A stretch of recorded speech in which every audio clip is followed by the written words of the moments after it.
ಏನಂದ್ರೆ 2000 ಜನ ಮಾತೃಛಾಯಾ ಕಾಲೇಜಿನಲ್ಲಿ ಸೇರಿದಲ್ಲಿ ಏಕಕಾಲದಲ್ಲಿ ಇಷ್ಟಲಿಂಗ ಪೂಜೆ ಮಾಡುವಂಥದ್ದು ನಮ್ಮ ಕರ್ನಾಟಕದಲ್ಲಿ ಯಾರಾದರೂ ಮಾಡ್ತಾರೆ ಅಂದ್ರೆ ನಮ್ಮ ವೀರಶೈವ ಸಮಾಜದ ಮುಖಂಡರಾದಂತಹ ರಾಜಶೇಖರ ವಿಳಗಿ ಅಂತ.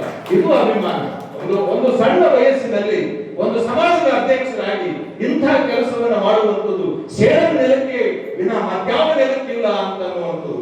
ನಾವು ಮಳಕೇಡದಲ್ಲಿದ್ದೆ ಇಡೀ ಭಾರತವನ್ನು ಆಳಿದ್ದೇವೆ ಹಿಂದಿನ ಕಾಲದಲ್ಲಿ. ಹಾಗೆ ಇವತ್ತಿಗೂ ನಮ್ಮ ಮಠಗಳಾಗಿರ್ಬೋದು, ನಮ್ಮ ಜನ ಆಗಿರ್ಬೋದು, ನಾವು ಜಗತ್ತಿನ ಗಮನವನ್ನು ಸೆಳೆಗಟ್ಟಿದೆ. ಇವತ್ತಿಗೂ ನಾವು ಸೇಡದಲ್ಲಿದ್ದರೂ ಸಹಿತ ಕಲಬುರಗಿಯ ಜನರ ಗಮನವನ್ನ, ಎಲ್ಲರ ಜನರ ಗಮನವನ್ನ ನಾವು ಸೆಳೆಯುತ್ತೇವೆ.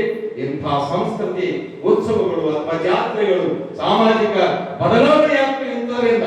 ಯಾಕಂದ್ರೆ ಇಷ್ಟಲಿಂಗ ಪೂಜೆಯಿಂದ ಏಕಾಗ್ರತೆ ಬರ್ತದ. ಅದಕ್ಕೆ ಕೈ ಹಾಕಿರೋದು ಇಷ್ಟಲಿಂಗ ಪೂಜೆ ಅಂತಂದ್ರೆ ನಮ್ಮ ಮಕ್ಕಳು ಒಂದು ವೇಳೆ ಇದನ್ನು ಕಲ್ತ್ರೆ ಏಕಾಗ್ರತೆ ಬರ್ತದ, ರ್ಯಾಂಕ್ ಬರ್ತಾರೆ ಅನ್ನುವಂಥದ್ದು ಸಂಶೋಧನೆಯಿಂದ ಇತ್ತೀಚೆಗೆ ಬೆಳಕಿಗೆ ಬಂದ. ಇದು ನಮ್ಮ ಬಸವಾದಿ ಶರಣರು ಹಿಂದಿನ ಪರಂಪರೆ ನಮಗೆ ಕೊಟ್ಟಂತಹ ಒಂದು ದೊಡ್ಡ ಕೊಡುಗೆ. ಇಷ್ಟಲಿಂಗ ಪೂಜೆಯನ್ನ ನಾವೆಲ್ಲರೂ ಮಾಡ್ಕೋಬೇಕಿದೆ. ಯಾವುದೇ ಜಾತಿ ಮತ ಪಂಥಕ್ಕೆ ಸೀಮಿತ ಅಲ್ಲ. ಇಷ್ಟಲಿಂಗ ಎಲ್ಲರೂ ಮಾಡ್ಕೊಳ್ಬಹುದು. ಅದಕ್ಕೆ ವಯಸ್ಸು ಅಥವಾ ಪ್ರದೇಶ ಅಥವಾ ಜಾತಿ ಯಾವುದೇ ಇರೋದಿಲ್ಲ, ಎಲ್ಲರೂ ಇದನ್ನ ಮಾಡಬಹುದು ಅನ್ನುವಂಥದ್ದು. ಈ ರೀತಿಯಾದಂತಹ ವ್ಯವಸ್ಥೆಯಲ್ಲಿ ನಾನು ಹೆಚ್ಚೆತ್ತು ಮಾತನಾಡದೆ. ಹೀಗೆ ಸಮಯ ಬಹಳ ಆಗಿರೋದ್ರಿಂದ ನಾವೆಲ್ಲರೂ ಸಹಿತ ಒಳ್ಳೆಯವರಾಗೋಣ, ಸದ್ಗುಣಿಗಳಾಗಬೇಕು. ನಮ್ಮ ಮಕ್ಕಳಿಗೆ ಅಂಕಗಳ ಹಿಂದೆ ಬೀಳಬಾರದು. ಡಾಕ್ಟರ್ ಆಗಬೇಕು, ಇಂಜಿನಿಯರ್ ಆಗಬೇಕು ಅಂತ ಒತ್ತಾಯ ಮಾಡಬೇಡಿ ತಾಯಂದಿರೇ. ನೀವು ಇಂಥ ಧರ್ಮದ ಮಠಗಳ ಕಾರ್ಯಕ್ಕೆ ಕರ್ಕೊಂಡು ಬರಬೇಕು.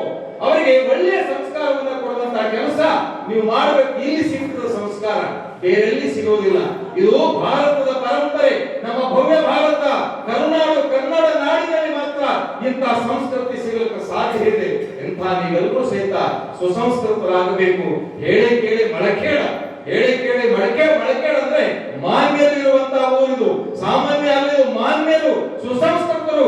ಸೊಸೆ ಹೆಂಗಿರಬೇಕು, ಅತ್ತಿ ಹೆಂಗಿರಬೇಕು, ಯುವಕ ಹೆಂಗಿರಬೇಕು, ಮಕ್ಕಳು ಹೆಂಗಿರಬೇಕು, ಸಮಾಜದ ಗಣ್ಯರು ಹೆಂಗಿರಬೇಕು ಅಂತ ಕಲಿಸಿಕೊಟ್ಟಂತ, ಜಗತ್ತಿಗೆ ಬೆಳೆದುಕೊಟ್ಟಂತ ಮಳಕೇಡದ ಜನ ನಾವು ಇದ್ದೇವೆ ಅನ್ನುವಂತ ಮಾತನ್ನು ಹೇಳಿ